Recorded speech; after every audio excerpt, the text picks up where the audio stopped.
Hello and welcome to your in-depth weekly horoscope for week commencing the 6th of June. Thank you so much for joining me. I'm going to give you a broad overview of what to expect, but then please stay with me. I will dive deep and give you in forensic detail each of the 12 zodiac signs, which you can watch in terms of your ascendant or the sun. Now this week the sun continues in the sign of Gemini. That's quick-witted, agile, and obviously very much to do with communication. But on Tuesday we do have a quarter moon. Now Gemini is a mutable sign, and the quarter moon on Tuesday is in the sign of Virgo, which just happens to also be governed by Mercury, the planet that's influential to both. So this suggests that when it comes to what we're trying to achieve this week, we could almost try a little bit too hard. This can create a lot of nervous tension.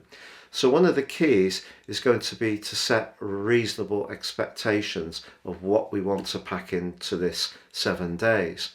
And in fact, although the sun is occupying the quick-witted Gemini, the ruler of Gemini and that quarter moon of Virgo, Mercury, that's now going forwards in Taurus, the sign that precedes Gemini. Now that's very much about resources, and Mercury forges a really positive link with Pluto this week, perfect for penetrating deep into any matter, but also a much more spiritual alliance with Neptune, saying that however practical and precise we try to be, also important to listen to our sixth sense. But Mercury's in a much more challenging right angle to Saturn, as is the North Node. And this suggests that collectively this new financial reset, which has really been evolving since January the 18th, when the North Node moved into Taurus, and even further back when Uranus moved into Taurus full time from March 2019, that is going to be something that we all much more can become aware of, because Saturn, the planet that sets boundaries, is in the sign of the collective of us all, the sign of Aquarius. Now later this week, however, there is a wonderful connection between the ruler of the sign of Taurus, Venus, and also Uranus. Now if you're in a long-standing relationship, this is a great opportunity to try to do something more spontaneous and off the cuff. If we surprise a partner in some kind of way, that can add that spark that is so important to maintain. Then again, if you're single, this could also see a surprise date or invitation come almost from nowhere, because with Uranus things happen very quickly. But Uranus is also the planet that in mythology rules the sky, but also is the planet of truth. So Venus being the planet of relating in its governorship of Libra, but very much more to do with resources in the sign of Taurus, it does suggest that something unexpected can happen around a financial event as much as a relationship. So a week to really pace ourselves, not get too hyper with that third, sixth house energy on that quarter moon, and just be aware that there could be opportunities to become much more aware of how we can use our finances in a more effective way.